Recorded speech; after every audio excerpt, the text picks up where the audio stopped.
الحمد لله رب العالمين ثم الحمد لله الذي خلقنا بأحسن الصورة ورزقنا رزقا حلالا طيبا وهدانا إلى صراط مستقيم وأرشدنا إلى طاعته بسيد المرسلين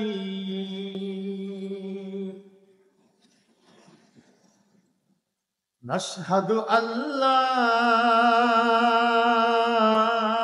إله إلا الله وحده لا شريك له ولا وزير له ولا نذير له ولا مثل له ولا مثال له ولا مثيل له ولا ضد له ولا ند له ولا حد له ونشهد أن سيدنا ونبينا وشفيعنا وقدوتنا وإمامنا وإمام الأنبياء وإمام المرسلين وسيد الأتقياء وقائد بر المحجلين أعظم الخلق وأشرف الخلق وأجمل الخلق وأكمل الخلق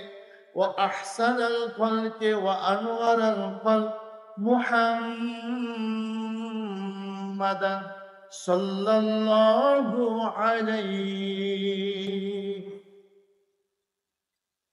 وعلى آله وأصحابه وأهل بيته وعطرته والتابعين ومن تابعهم إلى يوم القيامة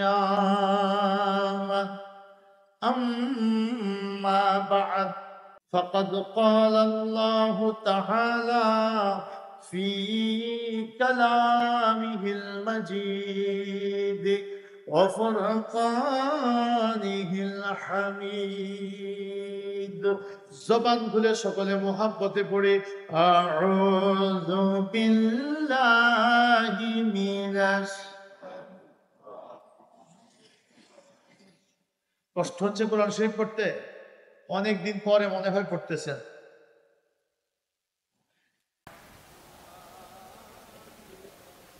قل هو الله أحد الله الصمد لم يلد ولم يولد ولم يكن له وقال تعالى في آية أخرى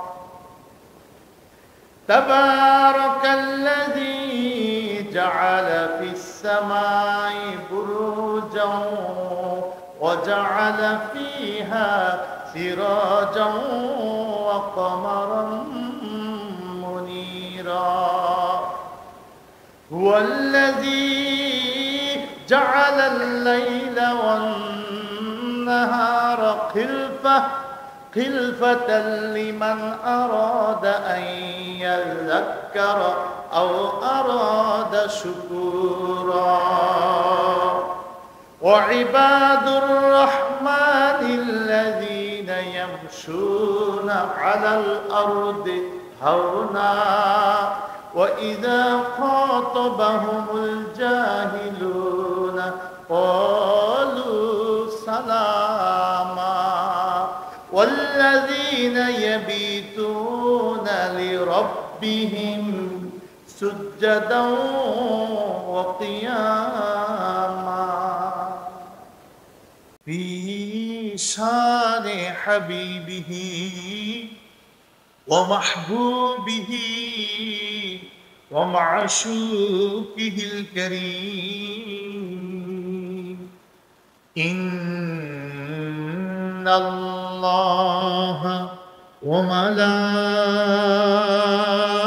وملائكته يصلون على النبي يا أيها الذين آمنوا صلوا عليه وسلموا تسليما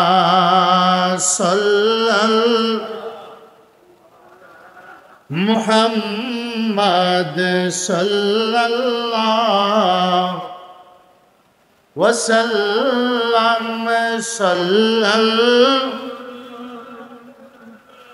محمد صلى الله চিন্তা করে দেখার মন রাত্রি গভীর নিশীতে ভাই বল বন্ধু বল কে যাবে তোর সঙ্গেতে সাল্লাল্লাহ মুহাম্মদ সাল্লাল্লাহ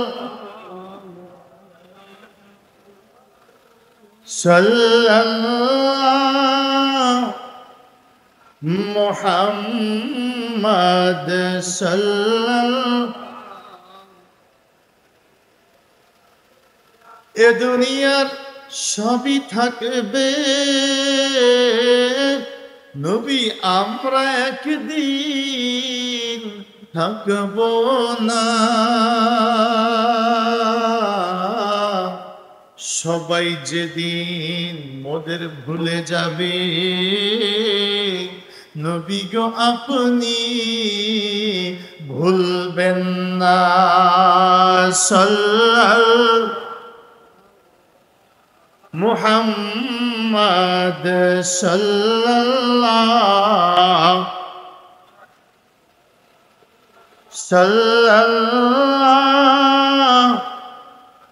মুহাম্মদ সাল্লাল্লাহু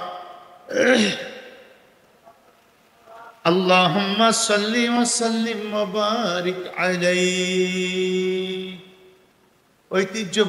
ঐতিহ্যধন্য অত্র অঞ্চলের সর্বপ্রাচীন মাদ্রাসা দানিশাফা ফাজিল মাদ্রাসা ময়দানে ৯৬তম বার্ষিক আজিমুশান ইসালে সোয়াব ওয়াজ ও দোয়ার মাহফিলের সম্মানিত সভাপতি বিশিষ্ট সমাজসেবক জনাব মোহাম্মদ কাঞ্চন হাওলাদার সাহেব, আজকের মাহফিলের আরজ গুজারত অত্র মাদ্রাসার সুনামধন্য অধ্যক্ষ হাজারো আলিম উস্তাদ হযরত মাওলানা রফিকুল ইসলাম সাহেব, আজকের বিশেষ আলোচক গুদিঘাট আলিম মাদ্রাসার সাবেক উপাধ্যক্ষ জনাব হযরত মাওলানা ABM ইদ্রিস সাহেব, আপনাদের অত্র মাদ্রাসার সম্মানিত ভাইস প্রিন্সিপাল যিনি জিকিরের তালিম পরিচালনা করেছেন জনাব হযরত মাওলানা আবুল হোসেন সাহেব সহ উপস্থিত এই মাদ্রাসার আসাতিজা ইকরাম, এই এলাকার উলামা ইকরাম, আইম্মায়ে মাসাজিদ, মুয়াজ্জিনে ইজাম, হুফফাজে কেরাম, তোলাবায়ে ইজাম, আল্লাহ প্রেমিক, রসুল প্রেমিক, দিনদার, ইমানদার,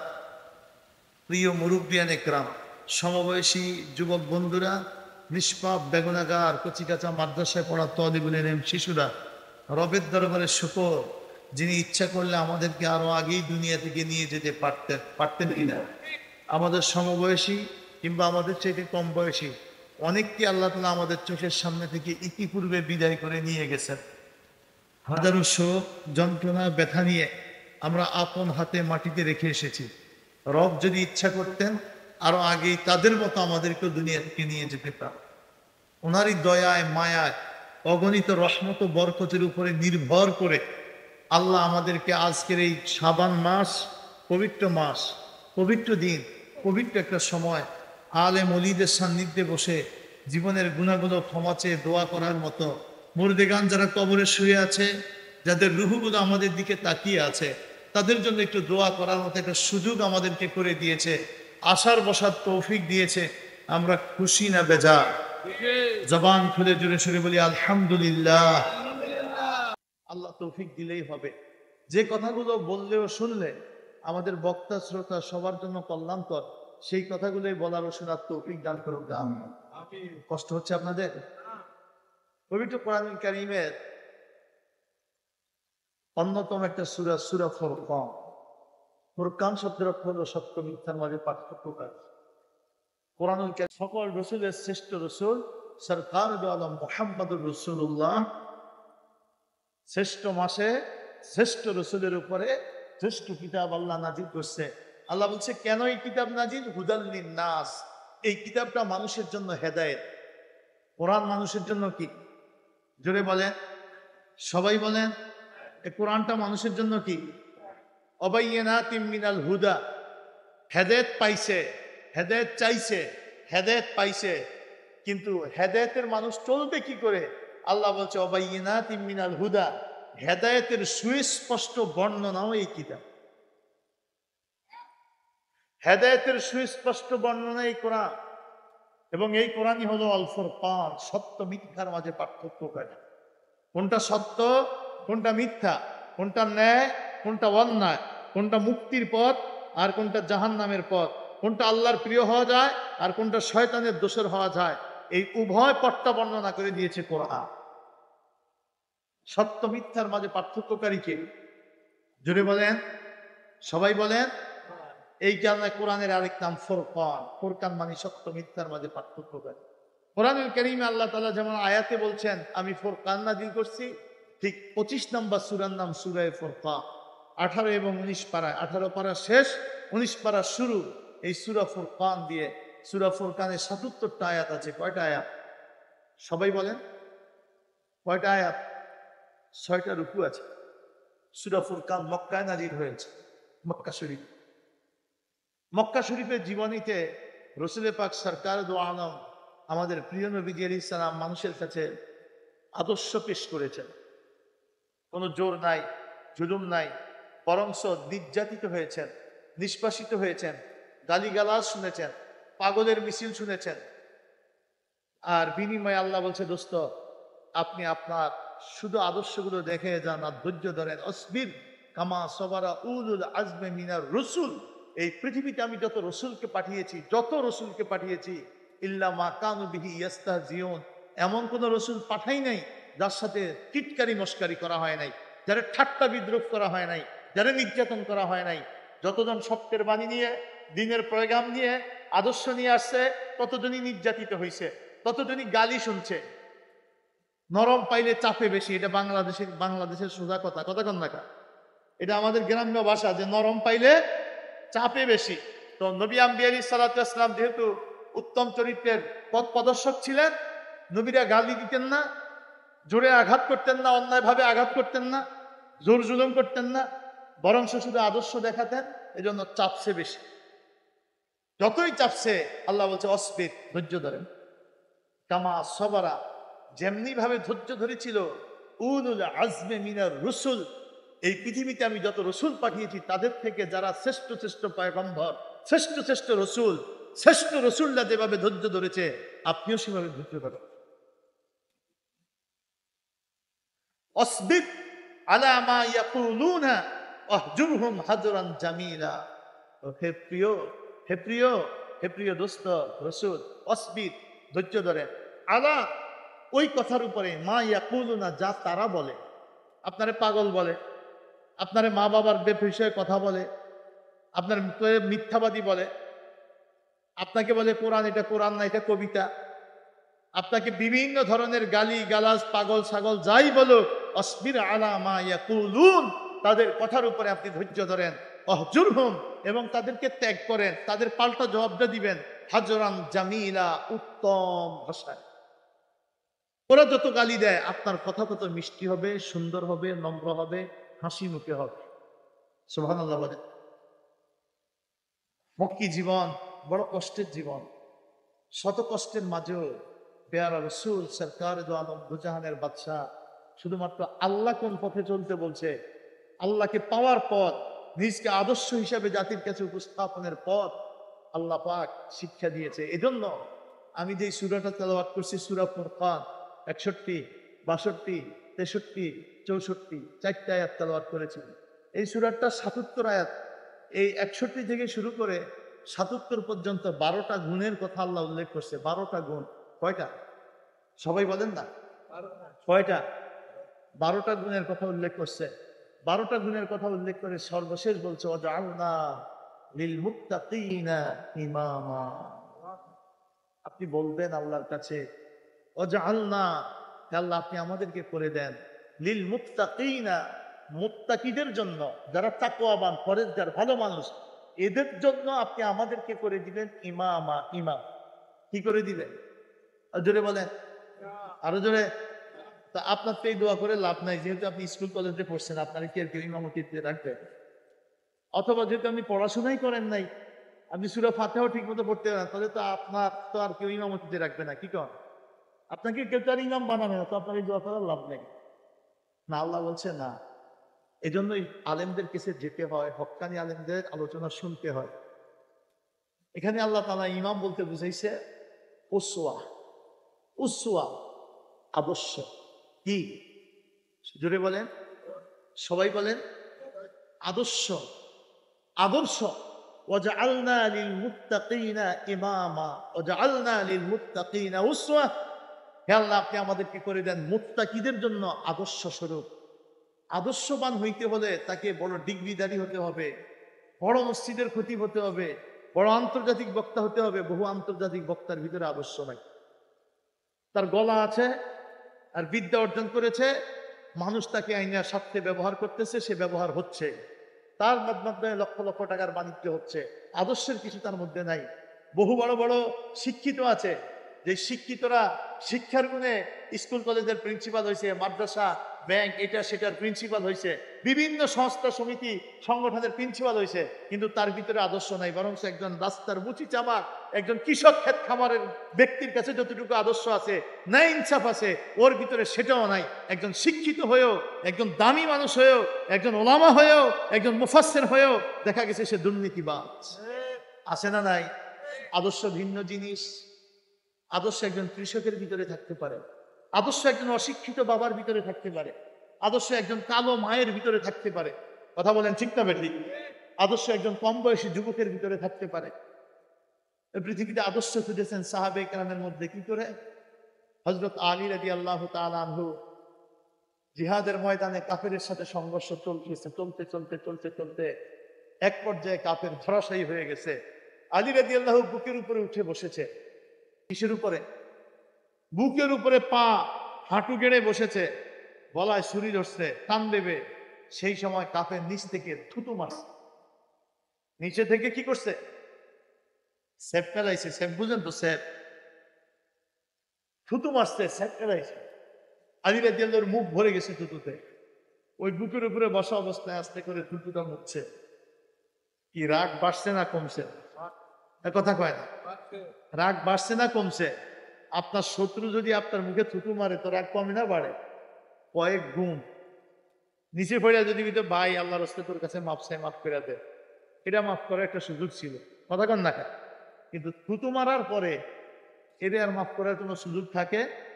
কয়েক গুণ বাইরে গেছে। কারণ আমি আবু তালেবের সন্তান, আমি আব্দুল মুত্তালিবের বংশধর, পৃথিবীর শ্রেষ্ঠ খানদান কুরাইশি। কথা কন না? কাবার মুতাআল্লি আবু তালেবের বংশধর, আব্দুল মুত্তালিবের বংশধর। আমার বাপদাদা পৃথিবীর শ্রেষ্ঠ ঘর আল্লাহর ঘর কাবার মুতাআল্লি ছিল।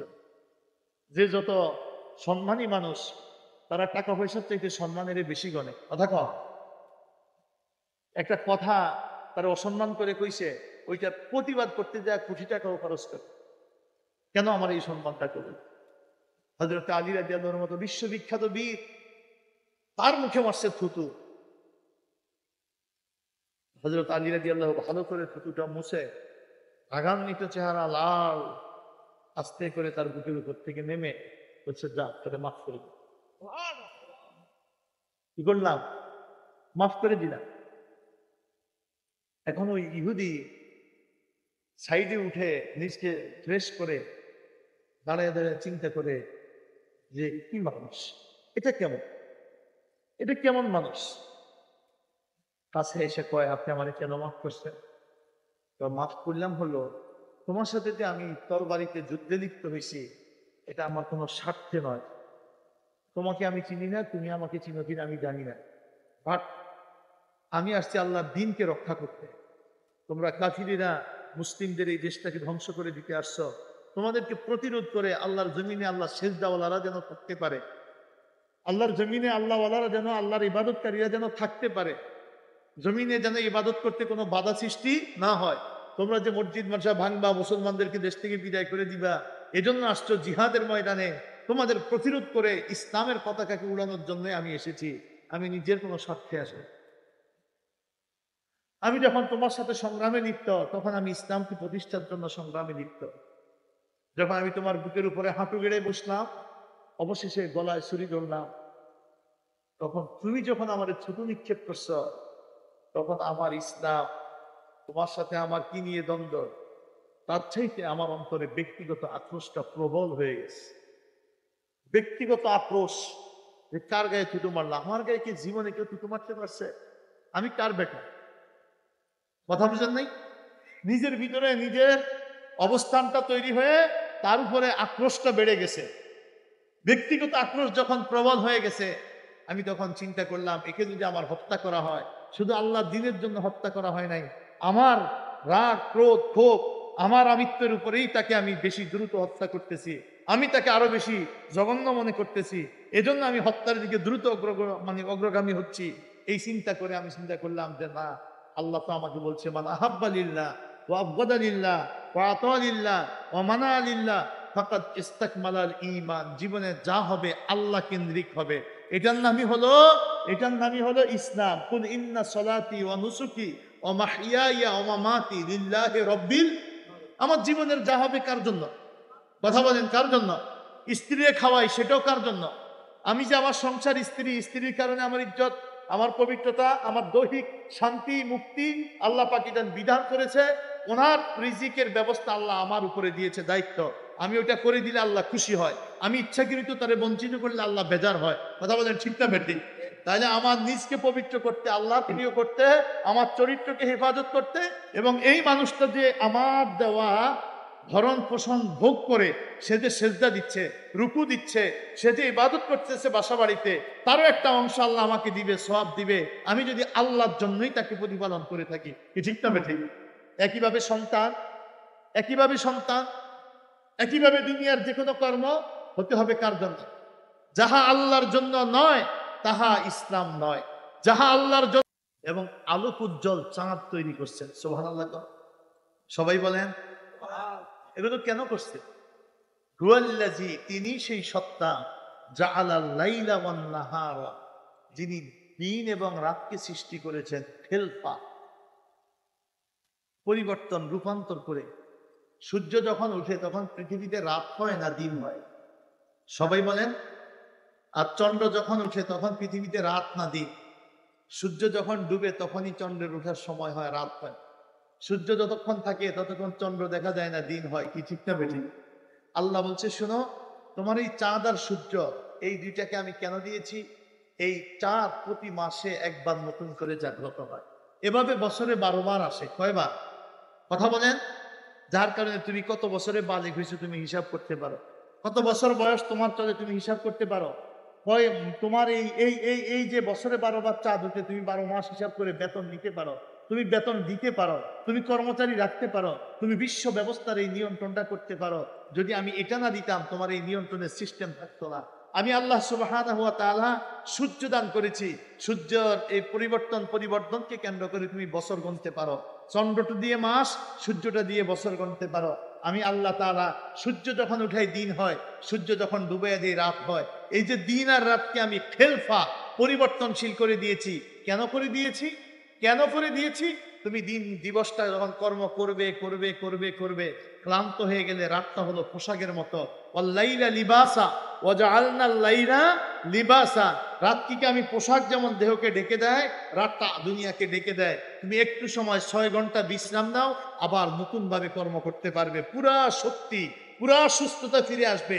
আবার সারাদিন কর্ম করো, 6 ঘন্টা বিশ্রাম নাও রাত্রে, আবার পুরা শক্তি ফিরে আসবে। মৃত্যু পর্যন্ত তোমাকে এনার্জিওয়ালা শক্তিশালী মানুষ হিসাবে জমিনের কর্ম। ওয়াজআলনান নাহারা মাআশা, দিন দিয়েছি আমি আল্লাহ তাআলা জীবন জীবিকা অর্জন করার জন্য, আর রাত দিয়েছি আমি আল্লাহ ওয়াজআলনা নাওমাকুম সুবাতা, আমি রাত্রি দিয়েছি তোমাকে অবসন্নতা, তোমাকে সুন্দর স্বস্তিতে নিয়ে আসার জন্য। আমি আল্লাহ সুবহানাহু ওয়া তাআলা কোথায় আছি তুমি জীবনে দেখবে না, এই চোখ দিয়ে দেখার শক্তি নেই, কিন্তু আমি যে আছি এইটা তুমি কেমনে বুঝবে? এই দিন আর রাত দিয়ে দেখো। পৃথিবীতে কখনো দিন রাত একরকম থাকে না, একরকম কোথাও থাকে না। খেলফা, এটার মধ্যে আমি রূপান্তর পরিবর্তন করে দিয়েছি। কখনো দেখবা দিন 15 ঘন্টা, রাত 9 ঘন্টা, আবার কখনো দেখবা রাত হইল 15 ঘন্টা, দিন হইল, এটা বাংলাদেশের কথা বললাম। পৃথিবীতে এমনও দেশ আছে যেখানে 22 ঘন্টা দিন, 2 ঘন্টা রাত। এমনও দেশ আছে যেখানে 22 ঘন্টা রাত, 2 ঘন্টা দিন। এমনও দেশ আছে যেখানে 6 মাস রাত, 6 মাস দিন। এমনও দেশ আছে যেখানে 6 মাস দিন, 6 মাস হলো রাত। তাইলে আল্লাহ সুবহানাহু ওয়া তাআলা কি বললেন? আমি চন্দ্র সূর্য সিরাজাম ওয়া কামারাম মুনীরা, আমি স্তর বিশিষ্ট আকাশ, আমি রাত এবং দিন খেলফা, এই পরিবর্তনশীল করে করে দিয়েছি। কেন? লিমান আরাদা আন ইয়াযাক্কারা, যে ব্যক্তি গবেষণা করতে চায়, যেই ব্যক্তি ঈমানের সন্ধান কোরআন থেকে পায় নাই, পিতামাতা মুসলমান হিসাবে, পিতামাতা মুসলমান এই হিসাবে আমিও মুসলমান, এইভাবে সে জন্ম নেয় নাই। যেই ব্যক্তি তার জ্ঞান বিবেক দিয়ে বুঝতে চায় আল্লাহ আছে না নাই, স্রষ্টা আছে না নাই, কে এই বিশ্ব সৃষ্টি করলো, কে আসমান সৃষ্টি করলো, কে এই রাত দিল, কে এই দিন দিল, কে এইভাবে এটারে পরিচালনা করতেছে, ওই ব্যক্তি যদি লিমান আরাদা আন ইয়াযাক্কারা, যদি গবেষণা করতে চায়, তাহলে আমি আল্লাহ এমন পরিবর্তন আর রূপান্তর দিয়ে দিয়েছি, পরিবর্তন করলেই দেখবে এই সব কিছুর পিছনে এক আল্লাহ আছে। আছে না নাই? আছে না নাই? আছে না নাই? আও আরাদা শুকুরা, অথবা যে ব্যক্তি আমি রবের কৃতজ্ঞ হতে চায়, রাত্রে ঘুমাইছে, ফজরে ঘুম থেকে উঠতে পারছে, তার ইচ্ছায় সে সজাগ হইছে। কোথায় ছিল তার? রুমের ভিতরে রূপ। সারা দিবস কর্ম করছে, দিন শেষ করে রাত্রে 9টা 10টা 11টা আস্তে করে নিজের অজান্তেই ঘুমায়া পড়ছে। জুমার মসজিদে যাই অনেকে সিজদা দেয়নি, কথা কম না কা? জুমার মসজিদে অনেকে নিজের অজান্তেই চলে আসতেছে। কার হুকুমে চলতেছে তার এই দেখো। সে যদি একটু চিন্তা করে শুকরগুজার বান্দা হইতে চায়, ভাইরা আমার নবী কামলা নবী রাহমাতুল লিল আলামিন শেষ রাত্রে নামাজে দাঁড়াইছেন। সাহাবী দেখে রাত গভীর, পৃথিবী ঘুমায়, সমগ্র পৃথিবী নিস্তব্ধ।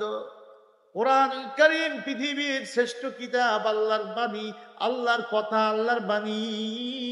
শ্রেষ্ঠ মুহাম্মদ, শ্রেষ্ঠ নবী মুহাম্মদুর রাসূলুল্লাহ সাল্লাল্লাহু আলাইহি ওয়াসাল্লাম জবান দিয়ে গভীর রাতে পড়তেছে, কেমন যেন নবীজি দাঁড়ায় দাঁড়ায় আল্লাহর সাথে কথা বলতেছে। ওই মধুর পৃথিবীর শ্রেষ্ঠ মহামানব, শ্রেষ্ঠ কণ্ঠ, শ্রেষ্ঠ ভাষা, শ্রেষ্ঠ কিতাব, রাতের নিস্তব্ধতায় সাহাবী আয়েশা পিছনে দাঁড়াইছে। ভাবছে নবীজি মনে হয় 100 আয়াত তেলাওয়াত করার পরে রুকুতে যাবে, দেখে না। ভাবছে নবীজি মনে হয় 200 আয়াত তেলাওয়াত করার পরে রুকুতে যাবে, দেখে না। ভাবছে নবীজি মনে হয় সূরা বাকারা পুরাটা শেষ করে রুকুতে যাবে, দেখে না। কয়েকবার তাসবিহ তাহমিদ পড়ে সূরা আলে ইমরান শুরু করছে। ভাবছে নবী মনে হয় সূরা আলে ইমরান শেষ করে রুকুতে যাবে, দেখে না। নবীজি সূরা নিসা শুরু করছে। 5 পারা কোরআন। আমরা তো রোজার মাসে এক রাকাতে 1 পৃষ্ঠা পড়ে, 1 পৃষ্ঠা। হেও যদি একটু আস্তে পড়ে তাহলে ফিসের তাই মুসল্লিরা মানে ইমাম সাহেব অবস্থা খারাপ, একটু ইয়ার বাড়াই দেন, কথা কম না। আবার কমিটির কানে কানে দুই একজনকে দূর কি হুজুর রাখছেন এইবার, এরকম ভাবে তো মুসল্লি অর্ধেক খালি দিবে। হুজুরে কোন গিয়ার বাড়াইতে, কথা কম না কেন? কমিটির পরের দিনই গিয়ার বাড়াইতে কন, নাহলে কিন্তু মসজিদ খালি হয়ে যাবে। আর রাহমাতুল লিল আলামিন কোরআন তেলাওয়াত করতেন ভেঙ্গে ভেঙ্গে, আল্লাহর সাথে কথা বলতেছে। 5 পারা কোরআন তেলাওয়াত করছেন নবীজি। এরপরে যখন সামনের দিকে যাচ্ছে, সাহাবীকে আমি আর সোজা দাঁড়িয়ে থাকতে পারতেছি না, আমি পড়ে যাচ্ছি। আমি নামাজ ভেঙ্গে নিজ পিছনে কিছু সময় বিশ্রাম নিয়ে আমি চলে গেছি, নবীজি দাঁড়ায় আছে। এই ছিলেন আমার নবীজির ইবাদত, এই ছিল আমাদের জন্য আদর্শ। মুসল্লি যত বেশি হবে, জামাত যত বড় হবে, নামাজ তত সংক্ষেপ হবে। সেখানে ভাব দেখানোর সময় নাই যে আমি বড় বুজুর্গ, দেখছেন রুকু দিলে মাথা উঠাই না। না, তখন অসুস্থ মুসল্লির কথা চিন্তা করতে হবে।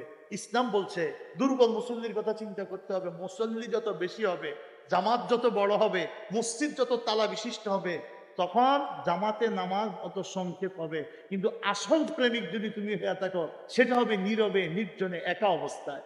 কত লম্বা রুকু দিতে পারো, কত লম্বা সেজদা দিতে পারো, তখন রব আর তোমার সাথে প্রেম বিনিময় হয়। তখনই তোমার বাস্তব তুমি কি আসলে সত্যিকারের মুত্তাকি, না তুমি মানে লোক দেখানো দরবেশ। এই দুইটা প্রমাণ হবে নীরবে, নির্জনে, একা। আমার রসুল সরকার আলম ইমামতি করতেন, মুসল্লিদের কষ্ট দিতেন না, খেয়াল রাখতেন। কিন্তু রাতের গভীরে নবীজির নামাজ যখন হুজরার ভিতরে রুমের ভিতরে পড়তেন, দাঁড়ায় আছেন, পড়তেছেন, মা এসা বলে, আমি হঠাৎ করে বৃষ্টির আওয়াজ শুনি। তবে এই বৃষ্টিটা ঘরের চালের উপরে পড়ে না, ঘরের চালের উপরে, ছাদের উপরে পড়ে না।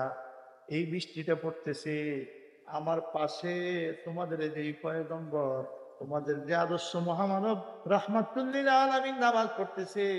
উনি যে নামাজ পড়তেছেন, এই নামাজে আল্লাহর প্রেমে, আল্লাহর মহাব্বতে চোখ ভিজে, গাল ভিজে, চোখ থেকে পানি পড়ে গাল ভিজে, দাড়ি ভিজে।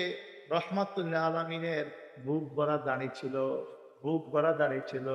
সমস্ত সাহাবে কেরামের বুক ভরা দাড়ি ছিল।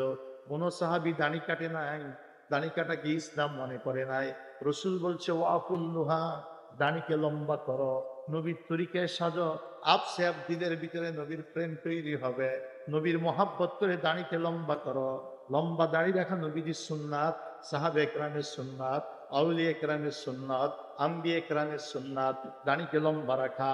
আল্লাহর হাবিব চোখ থেকে পানি পড়ে, গাল বেয়ে, দাড়ি ভিজে, আলা হাসিরিল আরদে, হাদিস শরীফ, আলা হাসিরিল আরদে, যে মাদুরটা বিছায় নবীজি নামাজ পড়তেন, ওই মাদুরের উপরে পানি যে পড়তেছে, বৃষ্টির পানি যেমন আকাশের মেঘমালা থেকে বৃষ্টি ঝরলে যেমন একটার পরে একটা ফোঁটা পড়তেই থাকে, সিরিয়াল যেমন থাকে না, ধারাবাহিক ফোঁটা পড়তেই থাকে, নবীজির দুই চোখ মোবারক থেকে পানি পড়ে, দাড়ি ভিজে, এমন ভাবে মাদুরের উপরে পানি পড়তো। মা আয়েশা বলছেন কেমন যেন বৃষ্টি হইতেছে। দুরাকাত নামাজ শেষ হলো, সালাম ফিরানোর পরে মা আয়েশা পাশে যায় বলল, ও প্রিয়তম স্বামী, ও প্রিয় রাসূল, আপনি তো জীবনে কোনো পাপ করেন না, নবীগণ নিষ্পাপ, আপনি নবীর জীবনে কোনো পাপ করেন নাই, কারো দিকে অন্যায় ভাবে একটু নজর দিয়ে তাকান নাই, কোনোদিন মুখে একটা গালি, একটা ফেসকি শব্দ উচ্চারণ করেন নাই, কারো দিকে অন্যায় ভাবে একটা আঙ্গুল দিয়ে ঠোকাবেন নাই। সারা জীবন কষ্ট করে আল্লাহর প্রেমিক শ্রেষ্ঠ পয়গম্বর আপনি। আর কোরআনে আল্লাহ এরপরেও বলে দিয়েছে,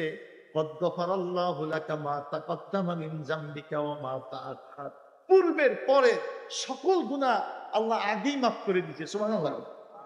আমার নবীকে আল্লাহ কোরআনে বলছে সূরা হুজরাতে, আপনার পূর্বের পরে, আগের পরের আমি সব আগেই মাফ করে দিছি। নবী তো গুনাহ করেই না, কিন্তু এরপর আল্লাহর পক্ষ থেকে একটা প্রেরণা, কথা কোন ঠিক না বেঠিক, রবের পক্ষ থেকে একটা ওনার জন্য উদ্দীপনা, আপনার সব আমি আগেই মাফ করে দিচ্ছি। নবীর স্ত্রী বলতেছে, আমাদের মা আয়েশা, নবীজি আপনার তো সব আগেই মাফ হয়ে গেছে, এরপর আপনি এত কাঁদেন কেন, এত কাঁদেন কেন? নবীজি বললেন, শোনো, যেই মালিকের নিয়ামত ভোগ করে চলি, ও আমার দাড়ি সাফার বাইরা, এই মুহূর্তে যদি হার্টটা অফ হয়ে যায়, হার্টের ঘূর্ণায়মান যদি অফ হয়ে যায়, স্ট্রোক করে, পৃথিবীর কোনো ডাক্তারের ক্ষমতা নেই আমার আপনার রাখবে, ঠিক না বেটি? এই মুহূর্তে যদি ব্লাডটা সার্কুলেশন বন্ধ করে দেয়, পৃথিবীর কোনো ডাক্তারের ক্ষমতা নেই আমার আপনারে রাখবে। নিঃশ্বাস গ্রহণের ক্ষমতা যদি 5 মিনিটের জন্য বন্ধ হয়ে যায়, পৃথিবীর কোনো ডাক্তার কবিরাজের ক্ষমতা নাই আমার আপনারে রাখবে। 24 ঘন্টা যিনি আমারে দয়া মায়া নাজিল করছেন তিনি কে? যিনি আমারে সকাল করেছেন, সন্ধ্যা করার তৌফিক দিয়েছেন, সন্ধ্যায় ঘুমাইছি, ভোর রাতে আবার চোখ খোলার তৌফিক দিয়েছেন, তিনি কে? আরো জোরে বলেন। যিনি আমারে মুখে রিজিক তুলেছেন, দাঁত দিয়ে চাবানোর, জিহ্বা দিয়ে টেনে নেওয়ার, জিহ্বায় স্বাদ অনুভব করার, এরপরে সুন্দর করে হজম করে একবারও কি চিন্তা করে দেখছেন আপনার এই পেটের ভিতরে কোনো লোহার পাইপ নাই, স্টিলের পাইপ নাই, তামার পাইপ নাই, অথচ লোহা স্টিল তামা দিয়া যে ট্যাঙ্কির লগে লাইন দেয় বাথরুমে 10 বছর পরে জমে ধরে গেছে, 10-12 বছর পরে ফাল্টান লাগে, কথা কম না? একটু পানি উঠে নামে, পানি ট্যাঙ্কি দিয়ে এই পাইপ দিয়ে পানি উঠে, চাটা খাইছেন, বিস্কিট খাইছেন, এখান থেকে আধা ঘন্টা পরে বাইরে দিয়ে দোকানে যে কলা খাইছেন, কি খাইছেন? কি না বাদ দিছেন আপনি, পৃথিবীতে সব খাইতেছেন, অথচ এই একটা লাইন, এই পাইপগুলো আমাদেরকে নিচ্ছে, এগুলো আবার হজম করতেছে, এরাই এই ভিতরের এই এই এই পাতলা জিনিসগুলো সব কিছুকে মিশ্রণ করে, পেশাবটা পেশাবের রাস্তায়, পায়খানাটা পায়খানের রাস্তায়, রক্তটা রক্ত দিয়ে শরীরের ভিতরে, বীর্যগুলা বীর্য দিয়া, এই ক্যালসিয়াম দিয়ে দিয়া জোড়ায় জোড়ায় জায়গায় জায়গায় পৌঁছে দিচ্ছে। এই সব 1 দিন 2 দিন 1 বছর 2 বছর 5 বছর 10 বছরের জাল টক মিডা তিতা, এই গরম ঠান্ডা, এই শরবত খাইতেছেন ঠান্ডা, একটু পরে সামাইতেছেন গরম, কফি খাইতেছেন গরম, এই ঠান্ডা গরম জাল টক মিডা তিতা, এই সব বছরকে বছর সে আপ ডাউন করতেছে। হুকুম কার? দুনিয়ার পাইপের শক্তি কত, এত মজবুত পাইপ, তার চাইতে কার হুকুমে চলে? এজন্য আমার রসুল, শোনো দানিশাবার ভাইরা রে, এই কথাগুলো কেন বলি? কারণ নবীজি আমাদের জন্য আদর্শ। আমাদের আদর্শকে, আমাদের আদর্শকে, কথা বলেন না, আমাদের আদর্শকে, লাকাদ কানা লাকুম ফি রাসূলিল্লাহি উসওয়াতুন হাসানাহ, নবীজি আমাদের আদর্শ, ঠিক না বেঠিক? মুহাব্বতে জবানে বলি লা ইলাহা লা ইলাহা লা ইলাহা, আরো আওয়াজ দিয়ে লা ইলাহা লা ইলাহা লা ইলাহা লা ইলাহা লা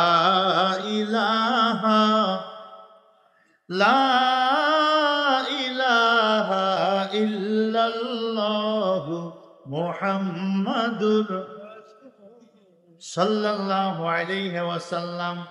হে আমার রাহমাতুল লিল আলামিন, চোখের পানিতে বৃষ্টির মতো মাদুরের উপরে আওয়াজ হতো, রাত ভর দাঁড়িয়ে দাঁড়িয়ে নামাজ পড়তেন। নবীজির স্ত্রী আমার আপনার মা, মুমিনদের মা আয়েশা বলছে, আপনি কেন কাঁদেন? আল্লাহ তো আগেই আপনারে সব মাফ করে দিয়েছে। নবী একটা জবাব দিছে, কয়টা? সবাই বলেন, জোরে বলেন, কেন এত কাঁদি, কেন এত কাঁদি, কেন এত কান্না করি, কেন এই গভীর রাত্রে ওযু করে নামাজে দাঁড়ায় থাকি? জবাব দিয়েছেন একটা, আফালা আবদান শাকুরা। আয়েশা, আমি কি আল্লাহর কৃতজ্ঞ বান্দা হব না? আমি কি আমার এই নিয়ামতের কৃতজ্ঞতা আদায় করব না? আমি আপনার আল্লাহ তাআলা যে আমারে আপনার এত নিয়ামত দিয়েছে, আমরা কি কৃতজ্ঞতা আদায় করি? এই জন্য আমি যেই সূরা আপনাদের সামনে তেলাওয়াত করছি, সূরা ফুরকান, এই সূরার 61, 62 দুইটা আয়াতে আল্লাহ বলছে, আমি কক্ষপথ বিশিষ্ট আসমান নির্মাণ করলাম, আমি তোমাদেরকে চাঁদ দিলাম, সিরাজাম ওয়া কামারাম মুনিরা, সিরাজ মানে সূর্য, প্রদীপ্ত সূর্য আমি দিলাম তোমাদেরকে, আমি আলোক উজ্জ্বল চাঁদ দিলাম, ওয়াজালাল লাইলা ওয়ান নাহারা, রাত্রি দিলাম তোমাদেরকে, আমি দিন দিলাম, খেলপা পরিবর্তন করে দিলাম, যেন তুমি বুঝো এইগুলো কোনো মানুষের ইচ্ছায় হয় না, এমনি এমনিও হয় না, এর পিছনে একজন মহাকারিগর আছে।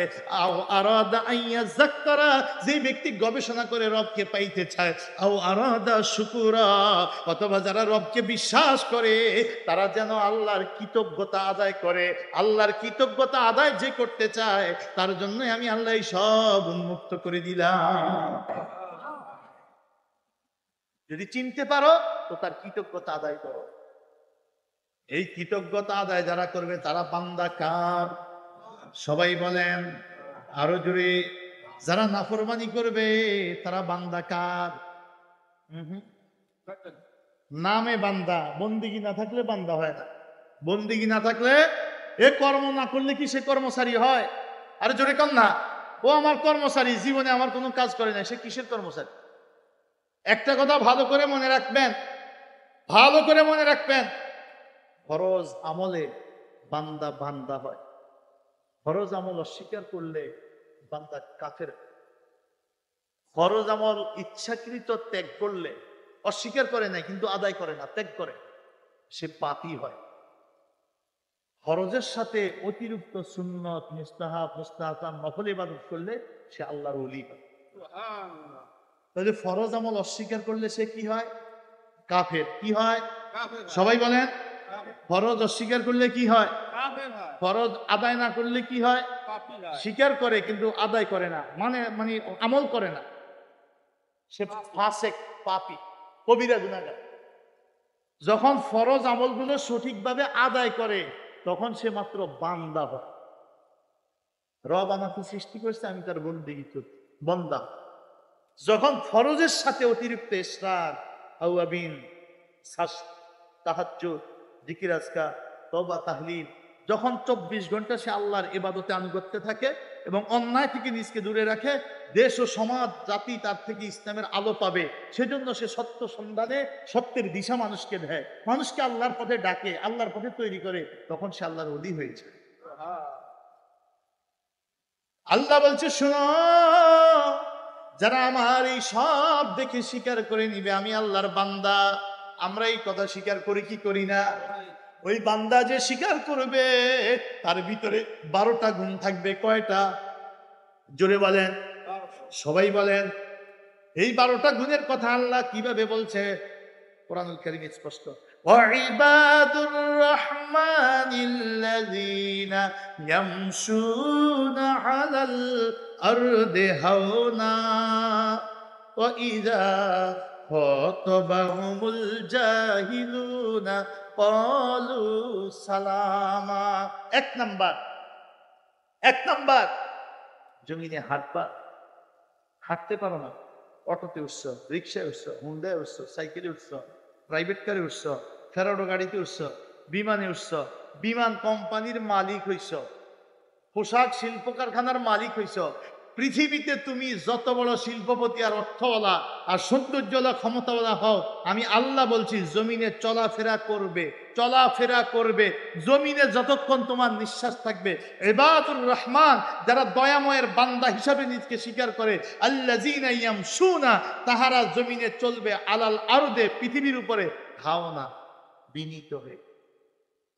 বিনীত হয়ে, বিনয়ী হয়ে, নম্র হয়ে, ভদ্র হয়ে, অহংকারী হয়ে জমিনে চলিও। আল্লাহ আরেক আয়াতে ওই কথাটা বলছে। এতে বলছে আমার বান্দা যারা, তারা নম্র হয়ে চলবে।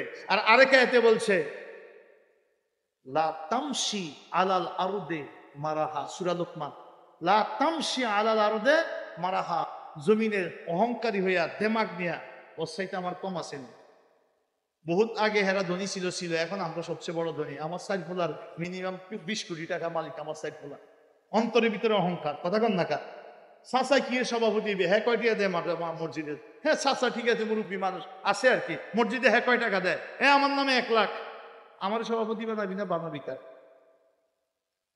কথা বুঝেন নাই? এইভাবে পুরা সমাজটা, কারণ আমরা আত্মশুদ্ধি থেকে দূরে সরে গেছি। আমরা যতই ইসলাম কায়েমের কথা বলি, কিয়ামত পর্যন্ত শুধু বলেই যাবেন। যারাই বলবে যদি আত্মশুদ্ধি না থাকে, তার ভিতরে ইসলাম নাই, তার সাথে আল্লাহর কোনো সম্পর্ক নাই। থাকতে পারে লাখ হো, মোমেন হো, মগর ঈমান নে কামেল নেই। আল্লাহ কোরআনুল কারীমে আমাদেরকে আত্মশুদ্ধি ধরে ধরে শিক্ষা দিয়েছে। ইমাম গাজ্জালী রাহমাতুল্লাহ আলাইহি বলছে, মানুষের ভিতরে 6 কারণে অহংকার আসে। কয় কারণে? সবাই বলেন, একটু জোরে বলেন। 6 কারণে অহংকার আসে। কয় কারণে? 6 কারণে মানুষের ভিতরে অহংকার আসে। 1 নাম্বার, সৌন্দর্য, সুন্দর। একদিন একেবারে নরমাল পোশাক আছে, আরেকদিন একেবারে দামি পোশাক, ভালো দামি পোশাক একদিন পরে দেখেন। যেদিন দামি পোশাক পরবেন সেদিন একটু ভাবটা আলাদা থাকে। কথা কন না কা? এটা নিজের ভিতরে অটোমেটিক। এখন যে প্রতিদিন এরকম অসংখ্য ভালো পোশাক তার কাছে জন্য হাজির, অঢেল টাকার মালিক, প্রতিদিন একটা নতুন করে পরে, সে যখন দেখে যে রাস্তার পাশে মসজিদ টুসিদ, আমার গরিব মানুষ, দুঃখী মানুষ, এলাকার মানুষ, দেখবেন যে হ্যাঁ ওই রকম মিশতে চায় না। আচ্ছা, এটা পোশাক দিয়ে বুঝাইলাম, এটার মূল তাফসীর পোশাকও না, মূল হইল চেহারার সৌন্দর্য। চেহারা যদি সুন্দর হয় তো নারীরা স্বামীরা অত বেশি কেয়ার করে। মনে করে এক স্বামী গেলে আমার বহু নামিন্দা লোক আছে, আমার আমার আব্বা কইছে অমুকে আমারে নিতে চাইছে, অমুক জায়গাতেই নিতে চাইছে, তোমার তো ভাগ্য ভালো আমারে পাইছো, কথা কন না, এর ভাগ্য ভালো, ঠিকঠাক মতো রাখলে রাখো, নাহলে অভাব নাই তার। এই পৃথিবীতে ও দানিসাফার ভাইরা মনে কষ্ট নিও না, পৃথিবীতে যত বেশ্যাখানা আছে কোন কালো চেহারার মানুষ এই বেশ্যাখানায় নাই, বিটকুটে চেহারার মানুষ এই বেশ্যাখানায় নাই। যত বেশ্যাখানা পৃথিবীতে আছে সব দেয়া দেখো রূপসী মানুষ। এই রূপে অনেককে টেনে টেনে জাহান্নাম পর্যন্ত পৌঁছে দেয়, এই রূপে অনেককে ধ্বংস পর্যন্ত পৌঁছে দেয়। এই জন্য কালো হয়ে আর সুন্দর হই এক নম্বরে বানাইছে কে? ওমা তাশাউনা ইল্লা আইয়াশা আল্লাহ রব্বুল আলামিন। তিনি যেভাবে ইচ্ছা করছে আমি সেভাবে হয়েছি। আমি বলি নাই যে আমার নাকটা এমনি দিয়ে, চোখটা এমনি দিয়ে, চেহারাটা এরম বানাইয়েন, কথা কন ঠিক না বেঠিক? 600 কোটি বনি আদম, 600 কোটি বনি আদম ভাস্করি ধরা রঙ্গে, কাহারো হাতের লেখা কাহারো মুখের চেহারা মিলে না কাহারো সঙ্গে, আরো মিলে না কারো সঙ্গে কারো, আরো মিলে না কারো সঙ্গে কারো। বৃত্তাঙ্গুলের টিপ খোদা তালা একজন আছে, প্রমাণগুলো ঠিক, ঠিক না বেঠিক? এই চেহারা দিছে কে? অহংকার কে করবে? এ অহংকার করবে কে?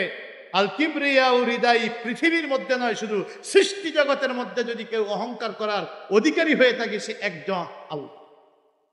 আল্লাহ ছাড়া আর কারো অহংকার নেই, কারণ শ্রেষ্ঠ রসুল তিনি ছিলেন বিনয়ী। এই আয়াত আল্লাহ আমাদেরকে বলছে পৃথিবীতে চলতে হবে কিভাবে, কথা বলেন কিভাবে? ওয়াইবাদুর রহমানিল্লাযীনা ইয়ামশুনা আলাল আরদি হাওনা। এই ধানিসাভার মানুষ একটু প্র্যাকটিক্যাল দেখাই দেব, দেখবেন দেখবেন দেখবেন প্র্যাকটিক্যাল। কারণ আমার নবীজি হইল প্র্যাকটিক্যাল, কোরআন হইল থিওরি। কোরআনের বাস্তব, একেবারে বাস্তব প্রতিচ্ছবি ছিল মুহাম্মদ ইসলামের জীবনী। এই আয়াতের মিস্তাক আমার নবী। কেমন নবীজি? ভারত তো সমতল ভূমি যেমন ছিল, পাহাড়ি দেশ, পাহাড়ও প্রচুর, কথা কম। আমাদের চট্টগ্রাম, খাগড়াছড়ি, বান্দরবন, রাঙ্গামাটি এদিকে গেলে যেমন প্রচুর পাহাড়, আবার রোডঘাটও আছে, সমান মাঠটাটও আছে, পাহাড়ও আছে। আরব তো পাহাড়ি দেশ। এই আরবের দেশে পাহাড় থেকে যখন কোনো মানুষ নামতো, আমরা যেমন সিঁড়ি দিয়ে নামি, সিঁড়ি দিয়ে নামতে সময় একটু এই এই এই মানে বডিটা একটু ঝুঁকা যায় না? ঝুঁকে দেখছেন, হ্যাঁ আড়ার ধরনটা দেখছেন, আড়ার দেহি কয় যে মনে হয় নেতা হইব, কথা কন না কা? আড়ার ধরন দেহি মানুষকে হ্যাঁ নেতা হইব, কারণ আড়ার ধরনে হ্যাঁ নেতা, এর ভিতরে অহংকার, আমি অমুক আমি অমুক না। আল্লাহ রসুল পৃথিবীর শ্রেষ্ঠ মহামানব, কোরআন বলছে বিনয়ী হয়ে চলো। শুধু হাঁটার মধ্যেও আমার জীবনে আমি কোনোদিন বুক টান করে যেন না হাঁটি, একটু একটু একটু কোমল হয়ে আস্তে করে বুকটা মাটির দিকে একটু ঝুঁকাই দিয়া একটু স্বাভাবিকভাবে হাঁটবো। আপনাদেরকে আমি ইচ্ছে করলে দেখাইতে পারি, দেখানো মনে হয় লাগবে না যদি কেউ ভালো করে বুঝে নিতে পারেন। সোজা হয়ে টান করে হাঁটবেন আর একটু ঝুঁকে হাঁটবেন, হালকা একটু ঝুঁকে হাঁটবেন। যতটুকু মাটির দিকে ঝুঁকে দিবেন আল্লাহ আপনার আমার অন্তরের মধ্যে তত নরমিয়ত দিবে, তত শান্ততা দিবে, তত ভদ্রতা দিবে, নিজকে তত নিচু ভেবে চলা যাবে। আল্লাহ আমাদেরকে বুঝার তৌফিক দান করুক, আমিন। আরো জোরে বলেন আমিন। অহংকার আসে কয় কারণে? আর জোরে বলেন, সবাই বলেন। 6 কারণে অহংকার। 1 নাম্বার সৌন্দর্য। সৌন্দর্য, সৌন্দর্যের কারণে মানুষের অহংকার আসে। আমার সব বোনের মধ্যে আমি বেশি সুন্দর।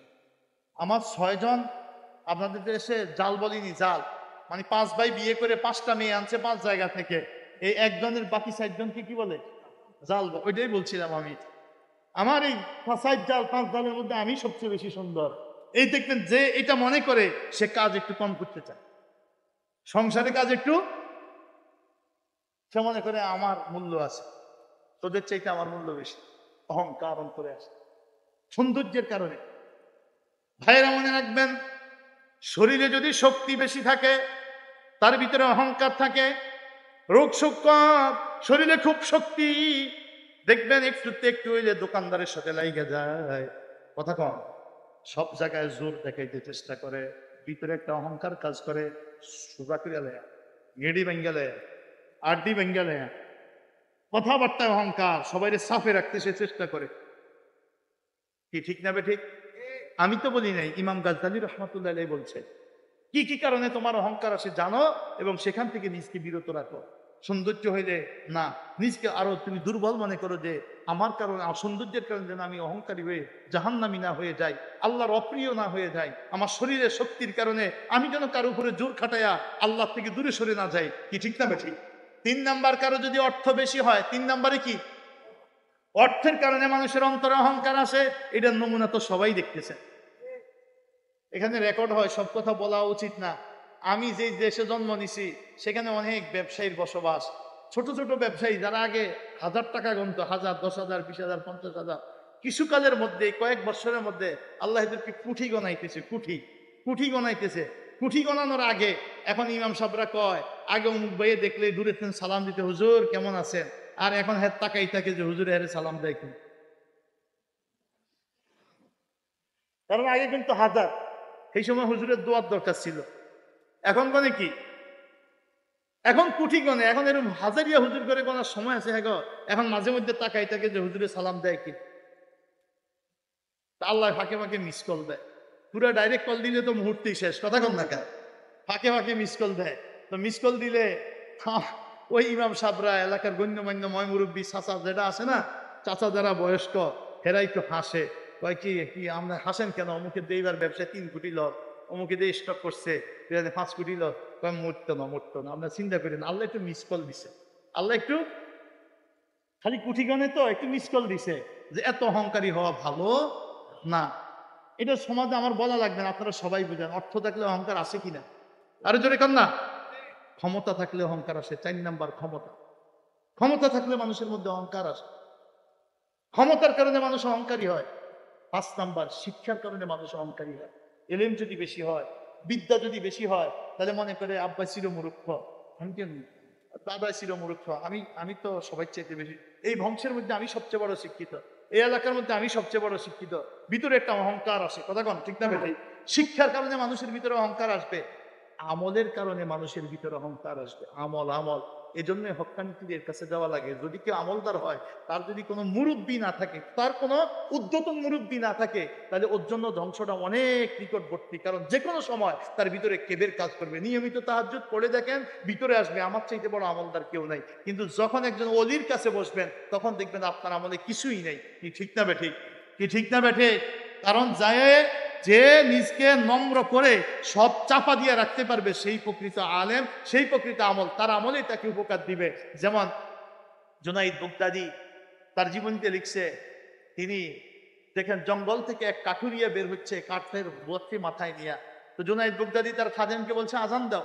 আজান যখন দিছে, কাঠুরিয়া ওই কাঠের গাঁটটি নামাইয়া খালে নামছে উজু করার জন্য। তো খালে যখন নাই মজু টজু করে উঠছে, তো জুনাইদ বাগদাদি কয়, এই আমরা তো নামাজ পড়বো, জোহরের নামাজ, আপনি ইমামতি করেন। কাকে বলতেছে? আরে কথা বলেন। কাঠুরিয়াকে বলতেছে আপনি ইমামতি করেন। কারণ ওনার এই চলাফেরা, আসা যাওয়া, তার ভিতরে তার এই যে চেহারা সুরতে আসায় যাওয়া যে সুন্নত তরিকাটা দেখা গেছে, চেহারার মধ্যে যে একটা ইমানি নূর আছে, এতেই জুনাইদ বাগদাদি মনে তার দিলে আসছে যে উনি একজন আল্লাহওয়ালা মানুষ, আপনি ইমামতি করেন। আর আমরা করি কি, দেখবেন যে 10 জন মুহাদ্দিস বা 5 জন বক্তার একখানে খাড়া করে, ইমামতি কে কারে কইবে। এটা যদি সম্মান, যদি 10,000 লোকের ইমামতি করতে হয়, এখানে জানাজা খালি খাড়া করে, দেখেন যে জানাজাটা কে পড়াইবে।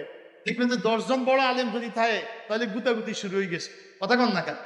যে জানাজা পড়াইবে হ্যাঁ সম্মান বেশি হয়ে যাবে, সবাই মনে করবে যে এদের মধ্যে হ্যাঁ মনে হয় বেশি বুজুর্গ, আল্লাহ হারাই দিছে। অতএব এই বুজুর্গটা যদি আমি হইতাম, কথা কন না কেন, ইমামতিটা যদি আমি করতাম, আমরা সম্মানের জায়গা পাইলে কাতর হয়ে যাই, যেটা আমার দরকার, আমি তো বড়। কিন্তু জুনাইদ বাগদাদি বলে ইমামতিটা আপনি করেন। তিনি বলতেছে আমি ভালো পারি টারি না, আপনি করেন। বলে না, আপনি করবেন, আমার দিলে বিশ্বাস যে আপনি করলে আল্লাহ কবুল করবে, আপনি আল্লাহর প্রিয় মানুষ, আপনি করেন। বলে হুজুর আমি ইমামতি করলে অনেক সমস্যা, আমি কি করবো, আপনারা যেভাবে এইভাবে আমি পারি না জানি। বলে না আপনি করেন। তো আমি করব, কিন্তু আমার এই নামাজের পরে জিগাইতে পারবেন না আমি কি করছি কি না করছি, কি পড়ছি কোন রোজে, এটাই জিগাইতে পারবেন না। নামাজ পড়বেন, শেষ। প্রাচীরটাও ঠিক আছে, নামাজ পড়ছে, কিন্তু নামাজ হয়ে গেছে অনেক ধীরস্থির, অনেক লম্বা সময় নিয়ে। যার কারণে জুনাইদ বাগদাদির যেই খাদেম যিনি মুয়াজ্জিন আযান দিছিল, উনি বলতেছে, হুজুর আপনি যতই কোন যে জিগেন না, জিগানোর না জিগানোর একটা সীমা থাকে। আপনি এমন কাম করছেন না জিগে পারি না। আপনি রুকু এত লম্বা দিচ্ছেন, সেজদা এত লম্বা দিয়ে খাড়ইলে আর আপনি রুকু দিতে মনে এত লম্বা নামাজ আপনি কি করছেন এটার ভিতরে একটু কম দিনই। মানুষের ক্যারাক্টাই না বেশি পড়ে, রুকু মানিতে কতবার পছন্দ করবো। উনি কই যে আমি তো আগেই কইছি যে আমারে কিছু জিগাইতে পারবেন না। আপনি কইছেন এটা শুনছি। তারপরে ওই যে আপনার কুরআনুল কারীমের 20 নম্বর সূরা সূরা তহার মধ্যে আল্লাহ তাআলা হযরত খিজির আলাইহিস সালাম আর মূসা নবীর সাক্ষাতের ঘটনা শুনছেন না আপনারা? কথা কন না কা? নৌকা, নতুন নৌকারে কোপাইয়া যে নৌকায় বাড়া নাই না হিডেরও কোপাইয়া হমান করে দিছে, সামনে যাইয়া বাচ্চা একটা কল্লা ফালাই দিছে। কথা কন না কা? তো মূসা নবী প্রত্যেকবারে দিকে আপনি এটা কাম করলেন, এই লোকটা নতুন নৌকাটা আমার তো নামাইছে, আপনার কাছে কি সুন্দর আত্মা দিয়ে দোয়া চাইছে, হুজুর আমি এই নৌকাটা নতুন নামাইছি, এই ফাড়ে ওই ফাড়ে খাওয়া পার করলে যদি আল্লাহ এই সিলে সংসারটা চালানোর তৌফিক দেয়। হুজুর আপনার এত ভক্তি করে দোয়ার লাইগা উঠাইয়া হেফার নিয়া সুন্দর করে বিনা টাকায় হেফার উঠাই দিছে, আপনি নামনের সময় হ্যাঁ নৌকাটা কোবাই দিতে আছেন, তো তোমার এটা কৃষি প্রশ্ন করতে না? কথা কন না কা? বাচ্চা যাক ভুল হয়েছে আর করতাম না। একটু পরে দেখ বাচ্চার কল্লা ফলাই দিছে, কি জানি বা এটা কোনো কাম করলেন, এটা কি করলেন? তোমার না কিছু প্রশ্ন করতাম না? আচ্ছা ভুলে গেছে, ভুলে গেছি আর করতাম না। মানে আরে বাইরে যা, না আর করতাম না। 3 নম্বরে যদি করি প্রশ্ন করি তাহলে আপনি আমার বাড়ি করে দিয়েন। 3 নম্বরেও প্রশ্ন করছে কি করে নাই? যেই দেশের মানুষ মেহমানদারি করে না, খোঁজ খবর নেয় না, খাদ্য দেয় নাই, সেই দেশে যে কাম করে ওয়াল সোজা করে দিতে আছে।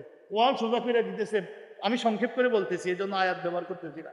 ওয়াল সোজা করে দিছে কাম কইরা, এখন কি আপনি এটা কোনো কাজ করলেন? এরা আমার বললো কি আচরণ করলে আর আপনি কি করতেছেন? তোমার না কিছু প্রশ্ন করতে না? তুমি না কইছো 3 বার 3বার প্রশ্ন করলে শেষ। হাত রাখা তু বাইনি ও বাইনি, আমার মাঝে আর তোমার মাঝে এটাই পার্থক্য, ব্যবধান হয়ে গেছে। তুমি তোমার রাস্তায়, আমি আমার রাস্তায়। আমার এই 3টার একটু ব্যাখ্যাটা পেয়ে নেন। 1 নম্বর ব্যাখ্যা হইলো, নতুন নৌকা লইয়া যে নামছে এই দেশের রাজা হইলো একটু জালেন। ওর চোখে যেটা ভালো বাজে ওইটাই ওর লাগে, যেটা ভালো মনে হয় ওইটাই ওর লাগে। বেচারায় নতুন নৌকা লইয়া নামছে, এখন ওই রাজা যে আইতেছে এত জানে না আল্লাহ আমারে সেই এলেম দিছে, আল্লাহ আমার ওই চোখ দিছে। আমি তো দেখি ওই এই রোডে আইতে আছে, এই রোডে আমরা চলে যাওয়ার পরে ওই ঢুকছে। ও যদি এই নৌকা দিয়ে ওফার যাইবে ঠিকই, যাওয়ার পরে যখন দেখবে নৌকাটা একটা সাধু সুন্দর, কইবে এটা নিয়ে আমার রাজপ্রাসাদের লেকের মধ্যে রাখা, আমি এটা দিয়ে লেকের সাইড পাশে ঘুরিয়া। কথা কন না কা?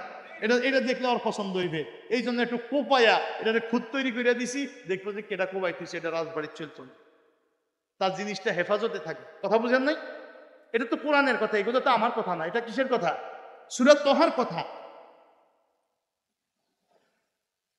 তাহলে আধ্যাত্মিকতার প্রমাণ কোরআনে আছে না নাই?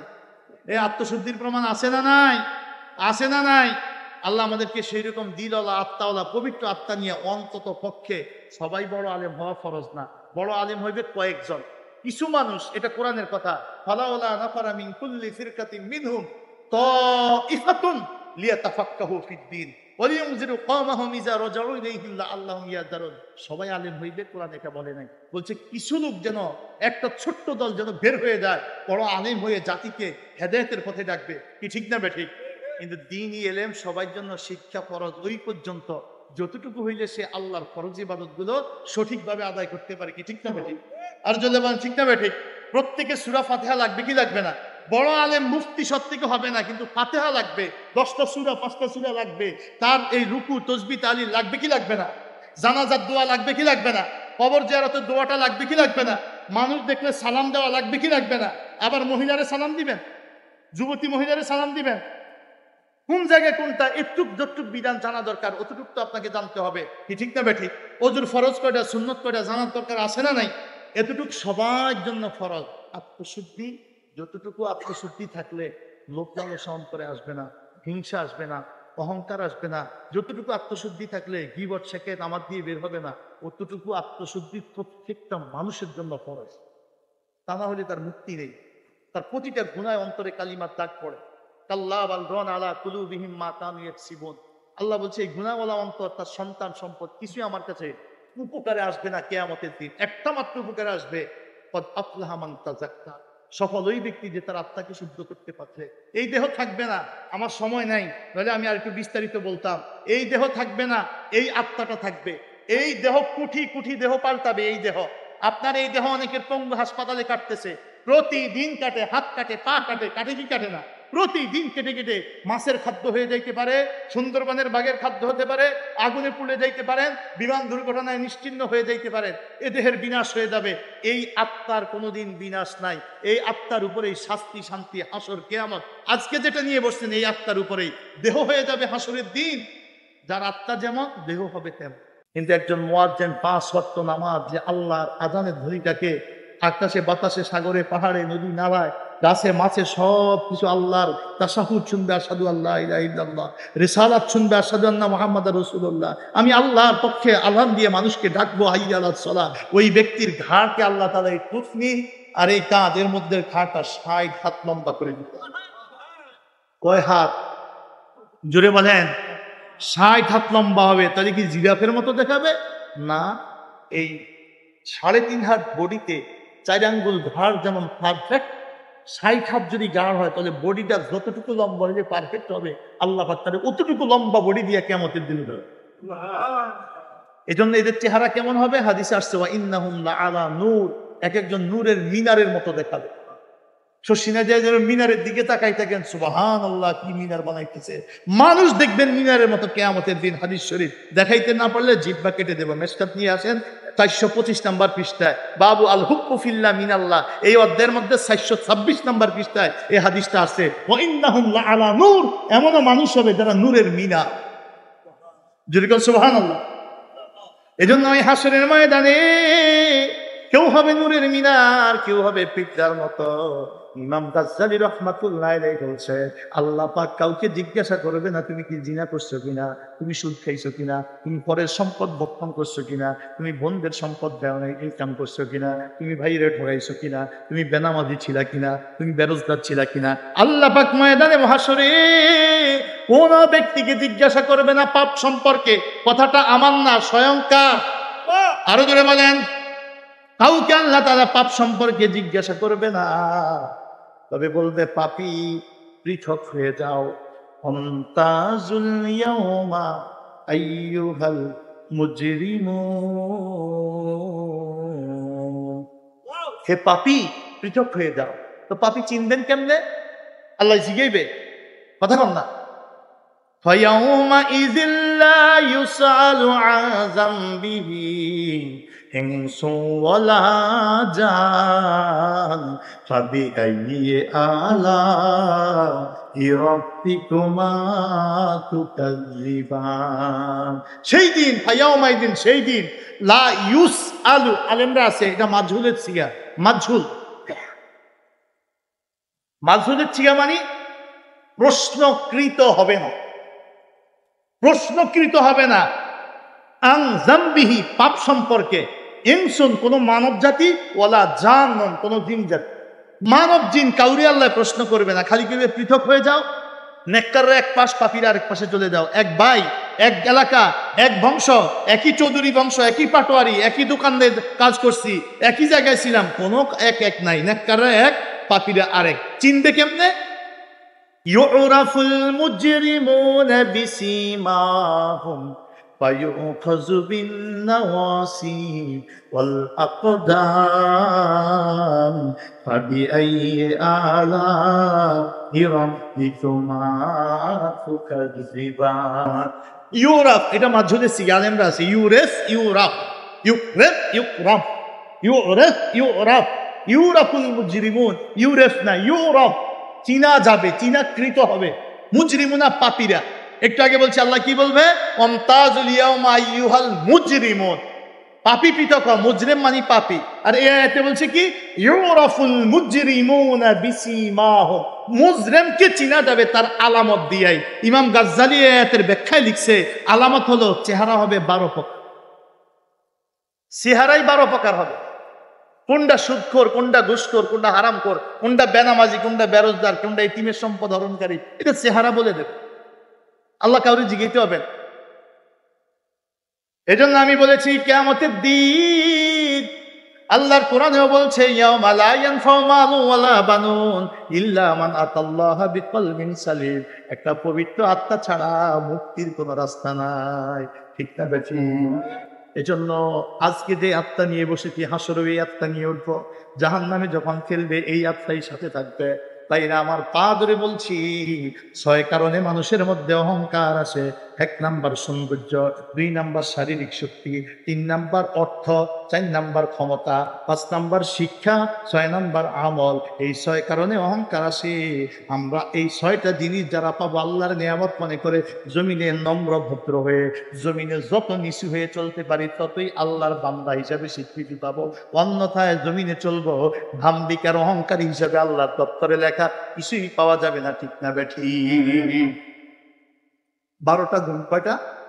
আর জোরে বলেন না, এ কয়টা গুণ? 1 নাম্বার বলছি, কয় নাম্বার? 2 নাম্বার খেয়াল করেন, ও ইজা খাতাবাহুমুল জাহিলুন ক্বালু সালামা। অজ্ঞ, অজ্ঞ যে বিষয়ে আমার কোনো জ্ঞান নেই, অজ্ঞতা আছে, সেই বিষয়ে যখন কোনো আলাপ আলোচনায় আমাকে সমন্বয় করা হবে, আমাকে যুক্ত করা হবে, আমাকে বলতে বলা হবে, আমাকে মত দিতে বলা হবে, আমার সামনে শুরু করবে ক্বালু সালামা, সে বলবে আসসালামু আলাইকুম। যে আমার বান্দা সে বলবে কি? আসসালামু আলাইকুম। নিরাপদে দূরত্ব বজায় রাখবে, নিরাপদে দূরত্ব বজায় রাখবে। অমুকে ছেলে ছেলে ছেলে অমুক গড়াইছে, এই এলাকায় অমুকে ও তো 100 বছর আগে এই কাহিনী করে গেছে, অমুকে এমনি এমনি এমনি এমনি আত্মসাৎ করছে।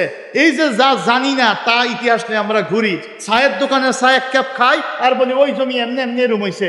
এই কথা শুনলে হ্যাঁ দেয় মামলা, কয় যে অমুকে সাক্ষী আছে, এই জমি আমার আব্বার তুমি হ্যাঁ কম দামে লইয়া গেছে, আমার আব্বাদের 2 নাম্বারি করে লইয়া গেছে। আমি জানি না, চিনি না, আর যে বলছে সেও জানে না, একটা আন্দাজে ছাপা মারে, কিছু শুনছে বানায়া সুরে আরো কয়, এই কথা লইয়া থানায় যায় মামলা হয়, কোর্টে যায় মামলা হয়। আছে না নাই? আছে না নাই? এরকম বহু দেখছি, আমাদের চোখে, আমাদের অভিজ্ঞতায় আছে। 50-100 বছর আগের সম্পত্তি, সেই নিয়ে এখন মামলা। কিরে ভাই 100 বছর পরে মামলা? বাজেট এমনি এমনি এমনি হয়েছে। তুই জানছো কেমনে? অমুকে কইছে, অমুকে কইছে, হ্যার নামে সাক্ষী দিয়া। এবার হ্যাঁ জন না ভাই আমি সাক্ষী দিয়ে দিতাম না, কত 50,000 দিয়াম, 1 লাখ দিয়াম, কথা কন না কা? আল্লাহর কোরআনের উপরে যদি আমরা চলে আসি তাহলে আমাদের আর এগুলো থাকবে না, আমরা একটা সঠিক পথে চলে আসতে পারবো। এই জন্য এটার নাম সূরা ফুরকান। এটার নাম কি? এটা সূরা ফুরকান। এটা মক্কায় নাজিল হয়েছে। একটি আদর্শ মানুষ, চরিত্রবান মানুষ, ক্ষমতা যে যেদিকে যাক, দেশ যে যেদিকে যাক, ইন্ডিয়ার যদি আপনি জন্মগ্রহণ করে থাকতেন তাহলে আপনাকে এই কোরআনের আদর্শে আদর্শবান হইতে হইত। কোরআনের আদর্শ হলো অজ্ঞ বিষয়ে আসসালামু আলাইকুম।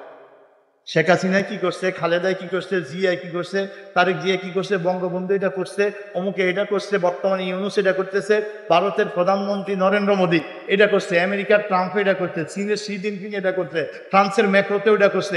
মানি বুঝেন আর না বুঝেন, চায়ের দোকানে প্রত্যেক দিন দুপুরের থেকে শুরু করে রাত গভীর পর্যন্ত 2 কাপ চা খান, আর এই অযথা কথা লইয়া আসেনি, আসেনি অজরে খান আসেনি। কোনটা সঠিক কোনটা বেঠিক আপনি কর্তৃক জানেন? কতটুকু আমি কাছে ছিলাম বলে? হক্কানি আল্লাহওয়ালাদের কাছে যান, হক্কানি মুফতি মুহাদ্দিসদের কাছে যান, আমলদার মানুষের কাছে যান, দেখবেন আপনার এই নিয়ে কোনো গবেষণাই নেই। কথা কন না কেন? সিদ্ধান্ত যখন দেওয়া লাগবে হ্যাঁ তখন দিয়ে দিবে, যখন যেটা সিদ্ধান্ত দেওয়া লাগবে ওই সময় সে সঠিক সিদ্ধান্ত আল্লাহর দয়া দিয়ে দিবে। জ্ঞান তারও আছে, অজ্ঞ বিশেষ এইসব নিয়ে আলোচনা করবে না। এজন্য আমি বলি আপনাদের যাদের জীবন যৌবন কাইটা গেছে সংসার বইলা, এখন ছেলে মেয়েরা আল্লাহ একটু অবস্থান দিছে, আপনারে চায় যে আব্বা শুধু একটু নামাজ কালাম পড়বে আর দুগা খায়া লইয়া ভালো থাকবে, কোনো কাজ কাম করে আব্বার কষ্ট করার দরকার নাই। এরম যারা বয়স পাইছেন আর এখন শান্তিতে রিটায়ার্ড পার্সনের মতো খালি হুইয়া বইয়া আছেন এই ছায়ের দোয়ানে আর এই দুনিয়াবি আড্ডা বাদ দিয়া আমাদেরকে নবীজির তরিকায় চলতে হবে। কথা কারণ ঠিক না বেঠিক? আমাদের এই জবান দিয়ে আর না জানা বিষয়ে বলবো, আর কেউ বলতে চাইলে শুনবো। আমরা বলবো আসসালামু, সাদা খায়া সোজা মসজিদে, সোজা বাসায়, সোজা নাতি নাতকুরের আদর করবো, সোজা 2টা ফল ফসল লাগাবো, আত্মীয় স্বজনের বাড়ি দেখতে যাব, রুগী হইলে দেখতে যাব, আমাদের কাজ আছে, ডিউটি আছে। কথা কোন ঠিক না বেঠিক? 3 নাম্বার, কয় নাম্বার? 2 নাম্বার কি বলছি মনে আছে তো? কি বলছি 2 নাম্বারে? অজ্ঞ বিষয় থেকে বিরত থাকতে হবে। 3 নাম্বার, রাত্রে তাড়াতাড়ি ঘুমাতে হবে। এশার পরে আর মোবাইল চালান, এশার পরে আর মিটিং করন, এশার পরে আর গল্প গুজব দেওয়ান চলবে না। একমাত্র এলমে দিন শিখে শিখায় বা দিন নিয়ে গবেষণা করে ওই ব্যক্তির জন্যই বৈধ। এই ছাড়া এলমে দিন শিখে শিখায় দিন নিয়ে গবেষণা করে আমল করে, এই ছাড়া বাকি আমরা যারা সর্বসাধারণ আছি এশার পরে দুনিয়াবি কাজে লিপ্ত হওয়া মাকরু মাকরু মাকরু। শরীয়তের ফতোয়া আলেমদেরকে জিজ্ঞেস করেন আমারটা ভালো না লাগবে। নবীজি আল ইসলাম স্বয়ং নিজেও এশার নামাজ পড়ে বাসায় দেখেন সামান্য একটু খেয়ে আস্তে করে শুয়ে পড়ে। এশা রাত্রে খাইতে হবে কম, সুন্নত। খুব বেশি খাওয়া নিষিদ্ধ। বেশি খাইলে আপনি জীবনেও ওই 3 নাম্বারটা আদায় করতে পারবেন। যত বেশি খাইবেন দেখবেন যে গরুর মতো হারারা সাবাইতে হইতেছে। তো আমরা তো আর সাবাই না, কিন্তু ফ্যাট একবার ডাইনে দিতে হইব, আবার বামে দিতে হইব, উপায় নেই। কথা কম না, অস্থির অস্থির। এই 2-3 ঘন্টা অস্থির দিয়ে যখন আপনার আসল প্রেমের সময় তখন দিবেন ঘুম, ফজরে উঠতে দেখবেন যে হাঁপড় হাঁপড় লাগে, উঠতে মনে চায়। ফ্যাট 3 ভাগ, 1 ভাগ খালি, 1 ভাগ পানি, আর 1 ভাগ অল্প খাদ্য। 3 ভাগের 1 ভাগ খাদ্য খায়া শুয়ে পড়বে আসার পরে তাড়াতাড়ি। তাইলে দেখবেন শেষ রাত যখন হইবে, যদি নিয়ত করেন যে আমি রবের সামনে একটু দাঁড়াবো, আল্লাহ বলছে যে আমার ইবাদুর রহমান তার 3য় দায়িত্ব হলো ওয়াল্লাযীনা ইয়াবিতুনা লিরাব্বিহিম সুজদাও ওয়া কিয়ামা। রাত্রি শেষ রাত্রে এসে দাঁড়ায়া সিজদা দিবে, সিজদা থেকে উঠে আবার দাঁড়ায়া আমার কোরআন তেলাওয়াত করবে, আবার সিজদা দিবে, আবার উঠে দাঁড়াবে। আমরা স্বাভাবিক জীবনে দেখি আগে মানুষ দাঁড়ায় পরে সিজদা দেয়, কিন্তু এই আয়াতে আল্লাহ বলছে আমার প্রিয় বান্দারা সিজদা দিবে, দাঁড়াবে। কি বলছেন? আগে দাঁড়ায়, তারপরে রুকু দেয়, তারপরে সিজদা দেয়। তা আল্লাহ উল্টা কয়, সিজদা দিবে, দাঁড়াইবে। তাহলে কি আগে সিজদায় যাবো? না, বাস্তবতা হলে আমার প্রেমিকরা শেষ রাতে যদি আমারে চিনতে পারে, তো রাত পুড়ে যাইতেছে, তাদের ভিতরে হাহাকার আসবে যে আমি ডাকার মতো ডাকতে পারি নাই, আমি পাওয়ার মতো পাই নাই, এখনো বলার মতো বলতে পারি নাই। তার সেজদা দিয়া নামাজ শেষ করবে না, সুযোগ থাকলে সে আবার উঠা আরো 2 রাকাত পড়বে, আবার সুযোগ থাকলে উঠা আবার 2 রাকাত পড়বে। ফজরে আজান হইবে, তার তৃপ্তি মিটবে না, কালকে রাতের অপেক্ষায় থাকবে। আগামীকালকে যদি আবার একটু তাহাজ্জুদ পড়তে পারতাম, আগামীকালকে পড়বে। 1 বছর পড়ছে, 2 বছর পড়ছে, প্রেমিক যখন হইয়া যাইবে তার তৃপ্তি মিটবে। কি বলবে ওই ভোর রাতটা? এ ধানি সাফার ভাইরা, এই জন্য হক্কানি আলেমদের থেকে কিছু শিখে নিতে হয়। আল্লাহর কোরআন বলছে তুমি ওই রাত্রে উঠে সেজদা দিবা, মজা তখনই পাইবা যখন আমারে তুমি চিনবা, আমার ব্যাপারে তুমি বলতে পারবা। 4 নাম্বার হইল ইবাদুর রহমানের 4 নাম্বার পরিচয়। ওই ভোর রাত্রে, ওই শেষ রাত্রে ইবাদুর রহমান আল্লাহর বান্দারা বলবে ওয়াল্লাযীনা ইয়াকুলুনা, ইসলামের জবাব দিবে। বাম দিকে বলবে তাকাও, তাকায়া দেখতে জাহান্নামের আগুন জ্বলতেছে। সব প্রশ্নের জবাব সুন্দরভাবে দিয়েছে, নবী পাককে চিনতে পেরেছে, নবীর জীবনী অনুসরণ করে চলেছে, সুন্নত মোতাবেক জীবন গড়েছে, নবী চিনেছে। কিন্তু ফেরেশতা বলবে বাম দিকে তাকাও, চোখটা তাকানো মাত্রই দেখবে জাহান্নামের আগুন ধাউ ধাউ করে জ্বলতেছে, আগুনে আগুন খাচ্ছে, আগুনে আগুন খাচ্ছে। লোকটা শিহরিত হয়ে উঠবে। ফেরেশতা বলবে ভয় পাচ্ছ কেন, আমার দিকে তাকাও। ফেরেশতার দিকে তাকানো মাত্রই আস্তে করে পর্দা পড়ে যাবে।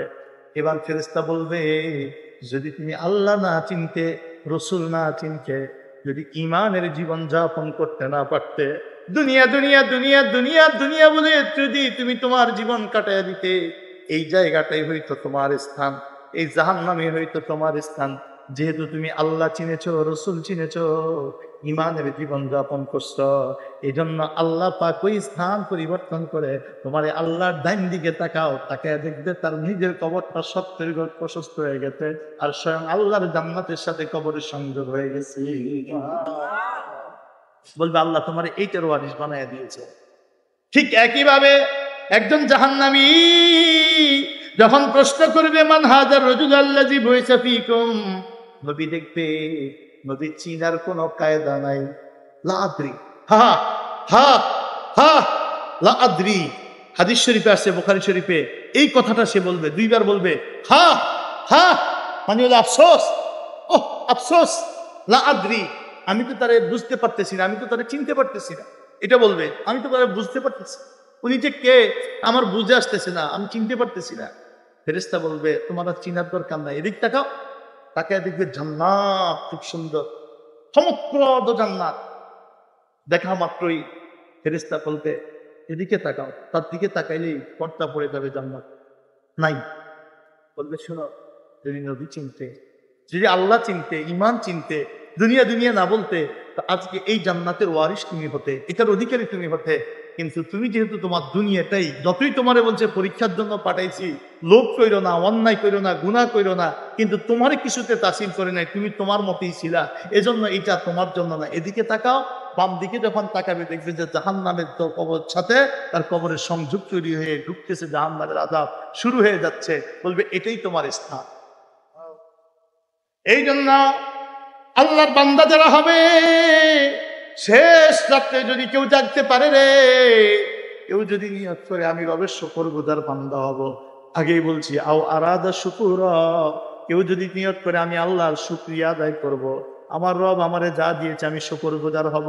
আমার নবী শেষ রাত্রে এত কান্না কাঁদতেন, মা এসা যখন বলছে কেন এত কাঁদেন, আপনারে তো আল্লাহ আগেই মাফ করে দিয়েছে।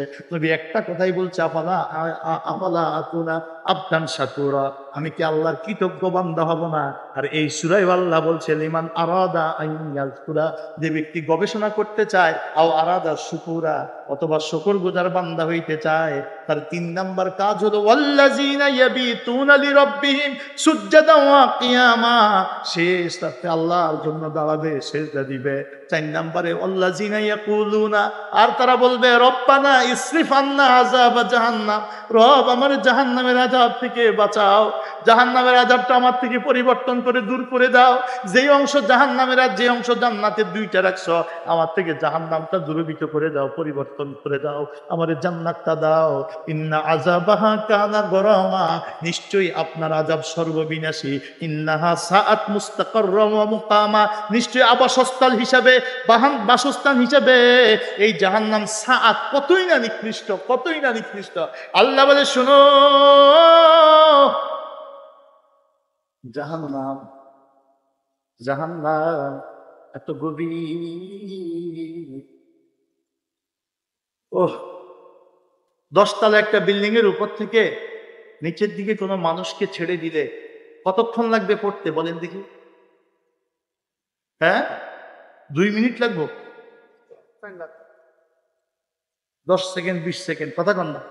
একটা মানুষকে 10 তলার ছেড়ে দিবেন, নিচে পড়তে কতক্ষণ লাগবে? 24 ঘন্টায় যদি দিন হয় রে, ও ধানিসাপার ভাইরা শুইনা নিও, 24 ঘন্টায় যদি একটা দিন হয়, 30 দিনে যদি মাস হয়, 12 মাসে যদি বছর হয়, আল্লাহর জাহান্নামের ঢাকনাটা খুলে কোনো ব্যক্তিকে যখন কোমরে শিকল লাগায়া, শিকলের এক মাথা থাকবে কোমরে, আরেক মাথা থাকবে ঢাকনায়, কোরআনে আল্লাহ বলেই দিয়েছে মিন সালাসিলা ওয়া আগলালা, কাউরে এমন স্বাধীনভাবে জাহান্নামে ফেলবে না, কোমরে লাগাইবে শিকল, আর মাথায় যেমন বেল্ট করেন, এটাতে বলে গেল্লন, গেল্লনের বহু বচন আগলাল। হাত পাগুলোকে বাইন্দা সোজা করে লাইব, হাত পাগুলোকে একেবারে মুষ্টিবদ্ধ করে বাইন্দা ফেলবে, আর কোমরে শিকল লাগাই দিবে। লাগায় যখন ঢাকনাটা সরাইয়া, ঢাকনার সাথে শিকলের এক মাথা আরেক মাথা জাহান্নামীর এই কোমরের মধ্যে আল্লাহ যখন ছেড়ে দিবে, শুধু উপর থেকে জাহান্নামের তলায় পৌঁছতে সময় লাগবে 1,44,00,000 বছর। 1,44,00,000 বছর লাগবে খালি উপর থেকে নিচে পড়ে। এই জন্য কোরআনুল কারীমে যখনই জাহান্নামের কথা আসছে, আমার রাসূল আলাইহিস সালাতু ওয়াস সালাম যখন বলতেন ইত্তাকিন্নার, ইত্তাকিন্নার, হে মানব জাহান্নাম থেকে বাঁচো, এটা বলতেন যখন, তখন আল্লাহ রসুলের শরীরে এমন কম্পন সৃষ্টি হইতো যে নবীজির মাসলের কলাবের লাগতে সংযোগ নাই, কথাটা কলাবের লাগতে কোনো সংযোগ নাই, ওদের জিকির করুন না, ওদের মাস শুনবেন একটাই, কোরআন গায়ন করো, কোরআন বাস্তবায়ন করো, আল কোরআনের সমাজ করো, আল কোরআন নিয়ে দেশ চালাও, কোরআনই দেশ চালাবে, কোরআনই সংবিধান, সব সত্য কথা। কিন্তু কোরআনে বিরোধিতা করতে পেরেছে না মানতে গেছে, সুন্নত কি মানতে পেরেছে না মানতে পেরেছে? সুন্নতের কারণে সুন্নত বাদ করলে কয় জিকিরের, কোরআনে কি জিকিরের কথা কয় না? কথা বলে না, তুমি কোরআন বাস্তবায়ন করতে চাও, আমি মানে এদের নাম করা আমার সাথে একটা স্টেজে যখন উঠছে, আমি স্পষ্ট বলছি, আমার সময়টা মিনিট কমিটি 11টা পর্যন্ত, ওমার এই যে 10টা 25 বক্তা চলে গেছে, 10টা 25 বক্তা চলে গেছে, আমার তো এখন 60 পর্যন্ত হইলে আরো 35 মিনিট বাকি, কথা বল না? তো আমি তো 1 সেকেন্ড সরেন না মানুষ না। আল্লাহ রহমতে তুমি কাউরে ভয় নিয়ে আমি কথা বলি না। রব আমার পক্ষে আছে আর কোরআন সুন্নাহ শরীফ মতে অধিকারী আমি। কথা বলা ঠিক তো ভাই? এই যে সাউদিয়া গ্রামের দেশ, এদেশের যে সুন্দর মাদ্রাসা, মসজিদ, এত মসজিদ, এত মাদ্রাসা, এত খানকা, এত সুন্নতি মানুষ দেখেন, এগুলো অন্য কেউ সাজায় নাই, আল্লাহর অধীনে সাজায় দিছে। কথা নয়? হিন্দুত্ববাদী দেশ ছিল, রাজা রামমোহন রায়ের দেশ ছিল, দুর্গাবীরদের দেশ ছিল, পশুরামের দেশ ছিল। আল্লাহওয়ালা মানুষগুলো আইসা আইসা আমাদেরকে সর্বসাধারণকেও সুন্নতে রঙে রঙিন করছে।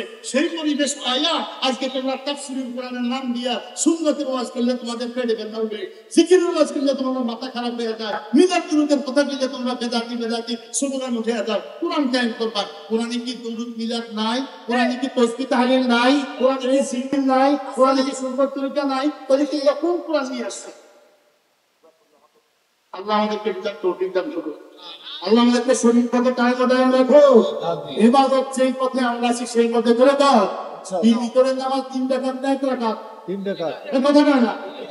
ভিতরে নামাজ 3 রাকাত, 1 রাকাত, 3 রাকাত, 1 রাকাত নামাজ আছে নি? এখানে 1 রাকাত পড়তে আছে। ফরজ কি পড়? আরো পড়। আল্লাহ যদি হাতের রাতে তো পড়বি, এটা না এটা। কিন্তু আমরা 3 রাকাত ছাড়বো না। আমি নামাজ 20 রাকাত না 8 রাকাত, 20 রাকাত, কথা বল, 20 রাকাত 8 রাকাত। তুই যারা 8 রাকাত পড়ে 12 রাকাত আমার 24টা সেজদা বন্ধ করে দিল। আরো 12 রাকাত আমি 12টা মুখে দিতাম, বন্ধ করে দিল। কথা বল না?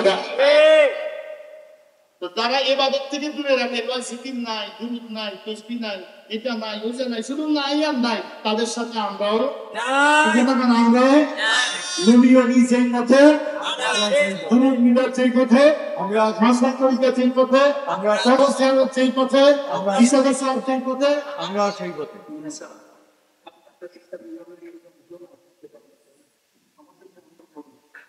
সঠিক মূল্য কেন অনেক মূল্য? আমি হাদিস শরীফে দেখেছি, বাংলায় হাদিসে একটা কিতাব হয় ওয়াক্তে মুহাম্মদ, ওয়াক্তে মালিক, ওয়াক্তে মুহাম্মদ। বুখারী শরীফেরও 150 বছর আগে ওয়াক্তে মালিক, ওয়াক্তে মুহাম্মদ। এই কিতাবে হাদিস আছে, একটা বেশ্যা, ব্যভিচারিণী মহিলা, একটা কুত্তা দৃষ্টান্ত দেইখা দয়া হইয়া খেসে যাইবা, পায়ের মুজা বিল্লা পানি ভইরা মুখ দিয়া চাপ দিয়ে বসছে, হাত দিয়ে পায়ের মুখে উঠতে হবে, পানিটা খেছে। এই জন্য নিজের পায়ের চামড়া মোটা ছিল বেশ্যার কারণে, মুজা বিল্লা পানি উঠাইয়া মুখ দিয়া এই মুজাটা চাইবা ধইরা হাত দিয়া পায়ের উপরে কুত্তার পানি। আল্লাহকে একটা জিনিসের উপরে যখন দয়া করছে, আল্লাহ সুবহানাহু ওয়া তাআলা সেই মহিলার উপরে এরকম দয়া জোর আসছে, আল্লাহ আল্লাহ তারে হেদায়েত দিয়েছে। আল্লাহ রাসূল বলেছে হাদিস শরীফে, আল্লাহ তারে জান্নাত কবুল করছে। কারে নাম হয়েছে? কুকুরের। কারে নাম হয়েছে? শুকুরের। একটা বেশ্যা হারাম বিধান কাজ করে আল্লাহ হেদায়েত কবুল করেছে। তাহলে আমি যে এই ইসলামের সঙ্গে আয়োজন, এই ইসলামের সঙ্গে আয়োজনে এই আবার পাকাইছে বসতে না আপনাদের আপনার বুক থেকে পড়ে যাওয়া আপনার কোনাটা একটা পিঁপড়ে খান, হ্যাঁ সৃষ্টি দিন খান, এক সেকেন্ড দিলে যে কি দাম এটা আমরা ওই সময় বুঝলাম। তবে আপনি আমার সামনে এনে দিল যেমন সকালে আমাদের খাওয়া বলতে চাইছি বিষয়ে আসার পরে কালকে আমি প্রশ্ন গেছে নাস্তার সময় দেখি আমি গেছি, আমি হচ্ছে আমার এই 2-2.5 ঘন্টা আলোচনা করতে থাকলে শরীরের ক্ষতি হয়। আমরা অল্প একটু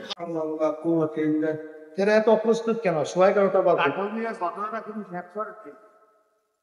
আপনার তাবারক এত তাড়াতাড়ি আনেন, যারা আছেন দ্রুত নিয়ে আসেন।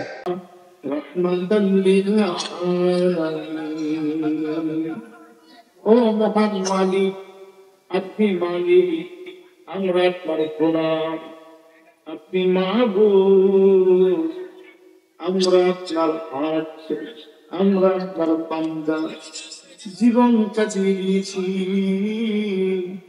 বন্দেগী সঠিকভাবে আদায় করছেন।